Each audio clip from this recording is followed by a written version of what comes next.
As some of you may be aware, 2026 is looking like a cracking year for video games so far, and I've covered quite a few genres here on the channel, from the stuff like open worlds, action, and even single player games, but one that I haven't yet delved into quite heavily is survival games. There have been a ton of survival games that have been announced that are coming to both Xbox and Xbox Game Pass within the next 12 months, and I wanted to cover the top 15 in today's video.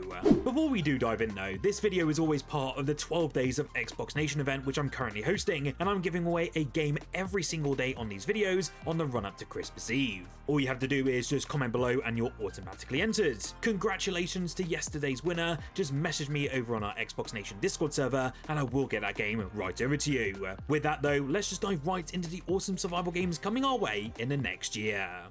Starting pretty early next year, we have an incredible survival game coming our way, which has actually been very well received across PC since it launched at the start of this decade. Icarus Console Edition finally lands with us very soon, and I'm so beyond bloody hyped for this one.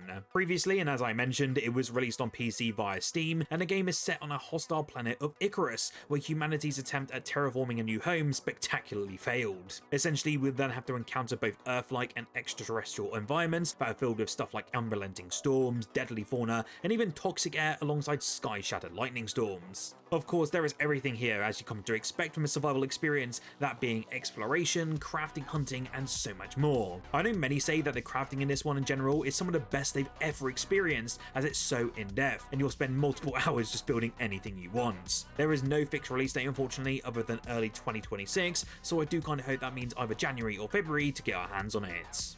Well, this next game was a lovely surprise which I actually came across a couple months back now when I had a look at the open world games coming to our Xbox consoles. Ferocious is actually a survival FPS that's set to roll onto Xbox quite soon. You basically wake up stranded on a deadly island where every corner is a fight for your life, from stuff like apex dinosaurs and mercenary hunters to hostile mechs and ever-shifting environments. Every canto is actually meant to be very unpredictable and incredibly intense. Survival is as much about using the terrain to your advantage as it is about managing your own weapons and gear. I love seeing all of these sort of new takes on that survival genre, and it's great we're getting a new survival game containing dinosaurs, which isn't Ark Survival Evolved. It has unfortunately been sitting at mixed reviews though since its PC release, but that's solely due to the performance and some of the bugs as well. But I am hopeful that this one gets rectified for consoles prior to its release. Outbound is actually shaping up to be a very chill, future-focused survival experience that's far more about creativity than utter chaos. You'll begin this game with a very bare-bones camper van and the freedom to go wherever you want in the world, and you'll then be slowly turning that vehicle into a fully personalized living space. As you travel through the bright handcrafted environments, you'll of course collect different resources, unlock new tech, and then experiment with smart systems that let you power and expand your setup. Whether you're roaming alone or you can team up with your friends in online multiplayer, progression feels tied to exploration rather than the pressure. What really stood out to me though are the game's optimistic tone. This isn't a world in ruins, it's just one that feels hopeful and alive. The visual style absolutely sells it for me as well, and it's a really big reason as to why this one's on my radar. Outbound is planned to arrive on both the Xbox Series X and S alongside PC sometime in 2026.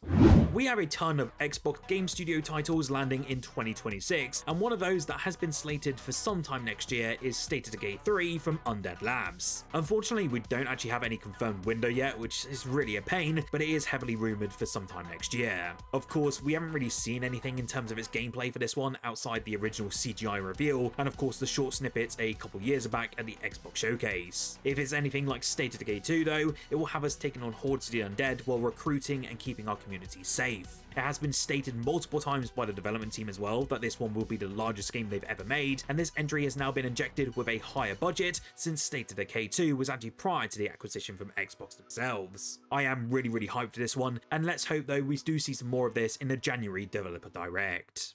After many delays now, we might finally be receiving Subnautica 2 sometime next year, and it's looking to really up the ante for this entire franchise. We have already seen some of the gameplay for this one due to the videos of the dev they've also released on YouTube, and my word, this one's looking pretty polished. I love that we're getting some gorgeous new environments along with some insane looking new species, that being gaming friendly and also not so friendly as well, and it's also said to have even more additions when it comes to the building elements. They even came out with an update post, I believe back in July now, where they essentially said that they're going to be adding way more biomes, more vehicle upgrades, additional tools, and expand on that story as well, and that's due to the feedback that they received already. They did mention as well that this one is scheduled again for 2026, so I'm really hopeful the team over there can really nail that launch, and I'm also so happy to see this one's also coming day one to Xbox Game Pass. An adorable looking multiplayer survival game which is coming to Xbox is known as Wildekin, and it's coming in 2026, and it's actually looking quite enjoyable, especially if you're a sort of fan of this cozy multiplayer survival genre. You will explore and survive essentially in a perilous wilderness, and that means constructing your own town and then befriending the lost Wildekin, and it's meant to be a 1 to 4 player online multiplayer adventure as well, which is so really cool to be honest. What that means is that you'll need to build your own home, forage for different materials, help your town flourish, and then face off against some fearsome foes. It all sounds like a pretty wild adventure to be honest, and although it does have that cutesy aesthetic, I bet this one's going to be an incredibly deep indie experience. I cannot wait to personally experience it and finally get my hands on it, and if you're a fan of games like Stardew Valley, then you might want to keep this one on your radar. It also again comes to Xbox Game Pass as a day one release, so basically that makes the barrier of entry really low, which is so great to see. It may seem strange for a developer that created a galaxy filled with trillions of planets to follow it up with a game where there's only one, but No Man's Sky developer Hello Games is doing just that. Light No Fire is their next open world survival adventure and will be contained to a single planet. The thing is though, that planet is big, real big. No Man's Sky of course was huge in a lot of ways. It was a huge hit, a huge controversy of course, and was just plain huge in its nature. This is now meant to be a shared experience as well, with real oceans to traverse, needing large boats and even crews, which is great especially if you're multiplayer themed. As for the rest, it's kind of speculation at the moment, but based on their official website, all I know though is that this game is about adventure, building, survival, and exploration together. It is now slated for 2026 or potentially beyond, but I am hopeful this comes out towards the end of next year. Before we do dive into the remaining games today, please do make sure to hit that subscribe button, as we're so close now to hitting 80,000 subscribers by the end of this year. As I did mention, I am also giving a game away every single day on the run up to Christmas, and I just love having discussions with you and making this one of the best Xbox communities here on YouTube. Thanks so much again for the support so far this year, and let's just dive back into the remaining survival games coming our way next year. DayZ is about to get even harsher with its next major expansion named Badlands, and this one is actually throwing us straight into an unforgiving desert. This is meant to be set in the blistering Nasdara province, and survival is going to be pushed to the limit here, with water being a very rare luxury and trust even rarer than before. The big news though is that Badlands will be available on Xbox Game Pass the moment it launches, which has understandably lit up the entire community. This expansion also brings the largest official map DayZ has ever seen, spanning a massive 267 square kilometers. The environment is also meant to be packed with environmental storytelling, from crumbling cities to just remnants of long forgotten conflicts. Everything about it just screams danger and isolation, and I already know I'll be jumping into it day one just to see how long I can really survive.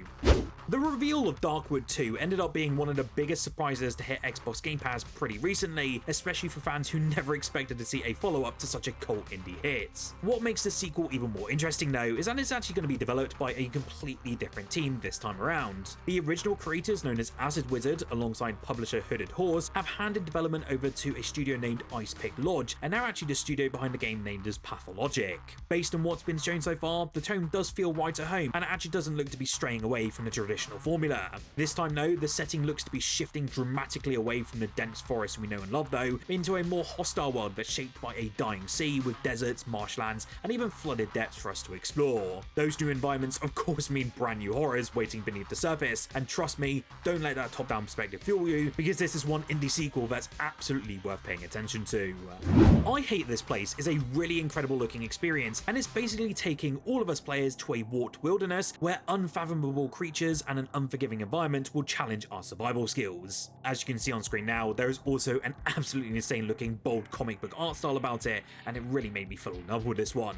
The premise is also rather simple, as we essentially have to explore the world, scavenge for resources, and then craft a variety of weapons to take on the enemies. By day, we will of course gather those supplies, craft equipment, and fortify our shelter, and get ready for nightfall, and that's when all hell really breaks loose. We finally got a brand new gameplay trailer not too long ago now, and it just takes everything up a notch, and I'm falling even more in love with that art direction.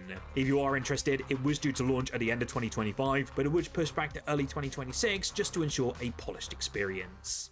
This is one game you'll definitely want to put on your radar, and it's one that I mentioned a couple months back now. Sand Raiders of Sophie is shaping up to be a brutal, large-scale extraction experience set in the wasteland of endless dunes. In this one, you'll be piloting towering mechanical walkers across a hostile desert, and that's all while scavenging for loot while dealing with rival crews and unpredictable environmental dangers. It is said here that every expedition is meant to feel different, and that's thanks to the procedurally generated maps, which forces you to constantly adapt instead of relying on memorized routes like games like Ark Raiders. Instead, your walker isn't just transportation as well, it's your real lifeline here, acting as a fully customizable mobile fortress that can be upgraded for both survival and firepower. The developers of this one actually pushed the game back to refine the systems based on player feedback so far, which is always a good sign, especially for these sort of smaller indie experiences. That extra time plus the new name that better reflects the entire world has me feeling incredibly confident about this one. Sand Raiders of Sophie is now targeting an early 2026 release, and I just can't wait to get my hands on it.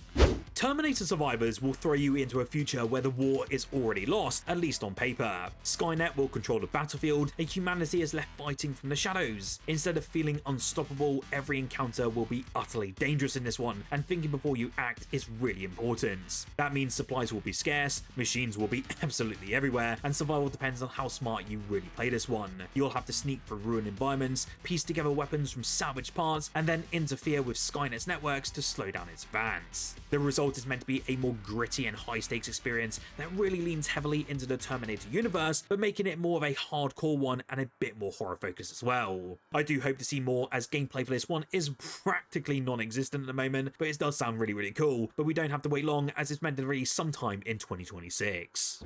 I've actually been keeping my eye on a multiplayer survival game known as Dune Awakening for quite a while now, but it seemed like the PC version has actually been taking priority, and a new release announcement not too long ago does confirm that was the case. Dune Awakening's Xbox release date has now officially been announced for 2026, and I hope that means a lot of the issues they're experiencing at the moment will be ironed out before its arrival. The PC version of Dune Awakening though is indeed out now, and it's rocking a very positive rating over on Steam based on over 15,000 user reviews so far. It's clearly very early days still, as it's been out for less than 6 months at this point, but it does sound like players are actually really enjoying this time with this epic open world adventure. It's going to be a very long wait though to still get a full Xbox date, but I do hope it comes sooner rather than later.